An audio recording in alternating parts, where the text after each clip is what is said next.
He offered every bit of help he could think of during the time I was pregnant, and he tried to understand my fears and help me through it. I understand I was wrong to go behind his back, but what's done is done, and now I want to know how we can move past this. He didn't leave when people made fun of him for dating me, when college life got too hectic and we had to go days without seeing each other, when my grandma passed, when I was sick, or when I was terrified of a baby. He was there for it all, and I don't want to be without him. Please help me convince him to seek counseling or therapy or whatever it takes. I can't bear to lose him. Update 1. Firstly, thank you to everyone who gave me advice and tried to see my point of view. I wasn't happy to see all the messages telling me I'm in denial, but I suppose it did get me to start thinking of my next actions instead of worrying and crying. My parents called me yesterday, and we talked for a while about my boyfriend. Yes, he's still my boyfriend as we haven't broken up yet. He actually helped them see my perspective. They had called him to apologize for my actions, but he was adamant that they needed to apologize to me. He explained that Jenny wouldn't have gotten our baby anyway, since he was planning to be a single parent and raise the baby himself. So, it was their fault for giving her false hope, not mine, and he even drove them to our house so we all could talk. My mom is still a bit upset, but they apologized and promised to talk to Jenny. I'm hopeful things will work out between us. We're sisters after all.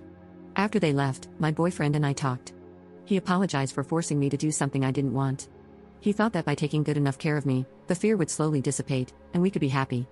He now sees that was wrong, and we hugged and cried for a long time. He kept saying sorry, and I told him it was nothing, and as long as I had him, I would be fine. He then said he wanted to give us closure, but he still wanted to break up.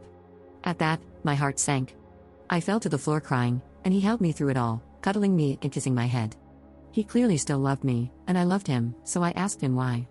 He told me he wanted kids, our kids, but if it couldn't be, he'd rather move on, as staying child-free was impossible for him. I promised him I loved him beyond anything, and I'd do anything for us to remain together, but he just wouldn't listen. He kept saying that wasn't enough, and that he wanted kids. He apologized again and tried to leave. At that point, I was desperate, and I grabbed him, promising him I would get therapy. We could try therapy, and maybe in a few more years, I'll be ready for kids. I promised to try for him, and begged him to stay. He looked so sad, and it really broke my heart. I kept begging for a second chance and refused to let him go unless he said yes. Finally, he said he'd think about it, so that's where we're at. He asked for a week and promised he'll think about it. I scheduled an appointment for therapy tomorrow. I think I can get better. After all, the fear is irrational, and this incident has shown me the desire to be with my boyfriend is way stronger than my fear of pregnancy. He has done so much for me, and has always been there for me. I'm willing to overcome anything to be with him. Please pray for me in my relationship.